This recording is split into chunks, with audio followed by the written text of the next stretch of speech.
Even got some bolts in there somewhere.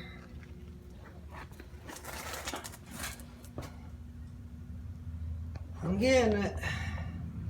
Another hour and a half since last time.